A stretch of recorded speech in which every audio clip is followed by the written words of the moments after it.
So many people have analysis paralysis in the very beginning, right? Because you don't know what you don't know, and that keeps you from ever knowing.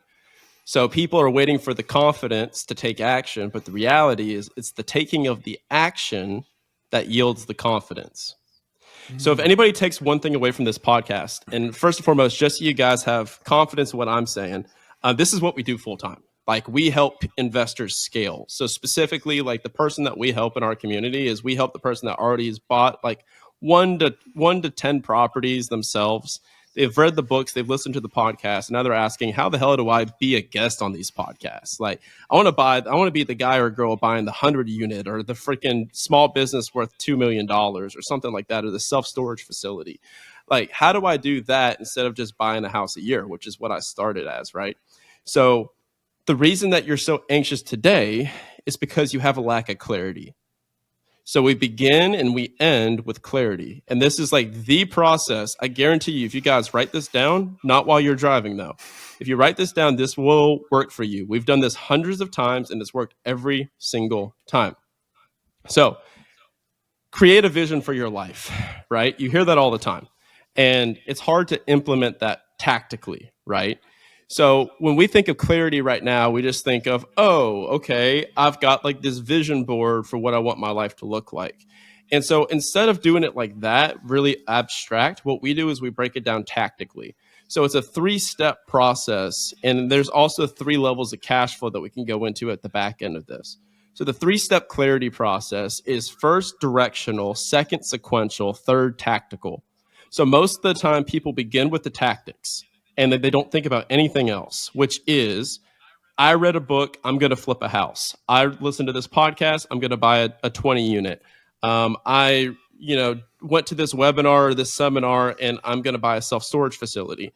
Instead, and people do this, and worst case you fail, best case you succeed, and then you start scaling, and all of a sudden you have millions of dollars of real estate with no direction or idea of why you started it in the first place. Kirby, how many people do you know that maybe have hundreds and hundreds of doors or thousands and are completely lost in their life and business? Yeah, absolutely. A lot. Yeah, I can name hundreds. And these guys and gals are making $1 million a year passively, but they can't take a Tuesday off. And they're missing their family grow up, and they're using the excuse of, I'm doing this for my family, to directly prevent them from spending time with their family while they're young. So by the time they're able to spend time with their family, they're teenagers and they don't want to spend time with them. Newsflash.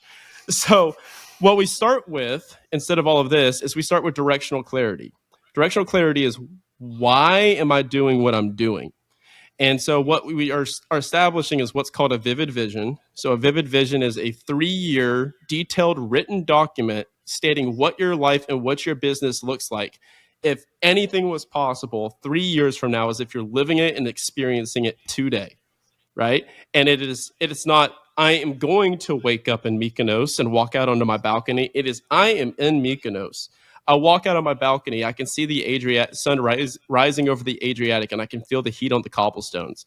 I no longer have to work a corporate job. My time is my own. I can work anywhere in the world. My meetings for my own cash flowing business are in the afternoon, and they are fun and they fire me up. It was an 8-page document that I wrote. That is where we begin, with the end in mind. An easier and simpler way to think about this is, what does a perfect Tuesday look like for you? If not a weekend, a Tuesday, right? And so we begin with this, and we try to decide, how much money is this going to cost? So is that 10,000? Is it 20,000? Is it 30,000 per month? Like, what type of life do you want to live, and how much is it going to cost? We'll say $10,000 a month, because that's what everybody says, right? I want $10,000 a month of passive income so I can quit my job and travel around the world. So now we go into sequential clarity. So how fast do you want to do that?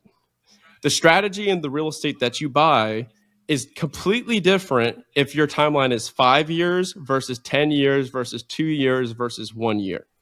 The strategy is completely different. For example, I talk to people every day that say, I want $10,000 a month of passive income in the next year or two, but they're buying single family houses. And I'm just telling them, hey, well, I can fix your problem right there. You could be the best single family house buyer in the world, but like, you're getting $100 or $200 a door. So unless you've got a machine where you're like able to successfully burr out and scale, 10 plus properties, and even 10 plus properties is only $2,000 per month. I'm like, so you got to do like crazy amount of properties, like 50 plus properties for you to do this, or you can go into commercial real estate and do it faster, or small business acquisition. So sequential clarity allows you to start saying no to things. Strategy is a set of self-imposed constraints placed upon decision making. It's what we say no to, not yes to. Then that leads to tactical, right? So we know where we're going, that $10,000 a month. We know we want to do it in 1 or 2 years. Then that lets us take away assets, right? And if you know that you want to be traveling around the world, then you also are able to decide what role you play in those assets. You can't be the boots on the ground. You need to be a different partner in the position, right? You can't be the property manager if you want to be in Greece traveling around the world. So that is directional, sequential, and tactical clarity. So then when you get down to the assets, that is how you really know, okay, based off of where I'm going, I have to say no to these 20 asset classes, and these are the 2 or 3 remaining that really support my goals. So I'll pause there, and then there's another way that we can break down cash flow even more, but I'll pause there. Yeah. No, that is amazing. And it's very similar to what I talk about too, with identifying your ideal life before you start. Because there's so many people that will send me over a deal and say, is this a good deal? Should I buy this? And I'm like, maybe. Like, what's the outcome that you want? Because, just like you said, good deal for me is different than a good deal for you. Yeah, exactly. And like you said, like if you're buying single family homes, that might be a perfect strategy if you want to work for the rest of your life and just have a really solid retirement. Probably not going to get you to financial freedom in the next year. So, it just depends on what your goal is. So, I think that's Kirby, that's such can a I great share? point. Can I share an example of that really quickly? Absolutely. Can I share an example of that really quickly? So our community, we teach on commercial real estate and business acquisition. I had a woman call in, and she is very newly pregnant with their first child, her and her husband. They have 9 cash flowing short term rentals. They've been buying 1 short term rental per year for the last 9 years. And these short term rentals are producing $200,000 in net cash flow to this family. Now, this family is making like $400,000 or $500,000 a year, right? And I asked them, and she's like, "I need to scale. I need to go bigger. I need to do more." And I asked the question. I'm like, "Well, in the next 3 years, you're going to have like a 2-year-old. Like, do you really need to scale, or let's actually look at our numbers today and see if scaling is the best option for you right now?" And after that 15-minute call, I convinced her to not do our business and instead do what she is doing today. And that will make her and her husband so much happier. And then later they can decide if they want to scale. That is the importance of directional clarity. Yeah, absolutely. And well, let's talk about the cash flow first, because I have another question that kind of ties into what you're talking about here. But I'd love to hear the different levels of cash flow that you talked about. Sure. So now we get down into what people make in their job, right? So if we go back to my $20,000 a month, that is very difficult to purely passive income your way out of $20,000 a month. There needs to be an active / passive component to it. So it's normally going to be a marriage of the two. So what I recommend doing, the easiest way to go about this is to chunk down your cash flow into 3 different levels: survive, arrive, and thrive. Your survive number is how much do you need coming in to cover your mortgage, to cover your expenses, your food, your family is eating, your bills are paid, insurance is covered. That is how much you guys need to live. Arrive is going to be a little bit more of discretionary, a more normal life. So you guys aren't going on vacations, but you and your wifey are going on date night. You maybe have some Amazon packages showing up on your doorstep again, more of a normal life. And then thrive is your income is completely replaced.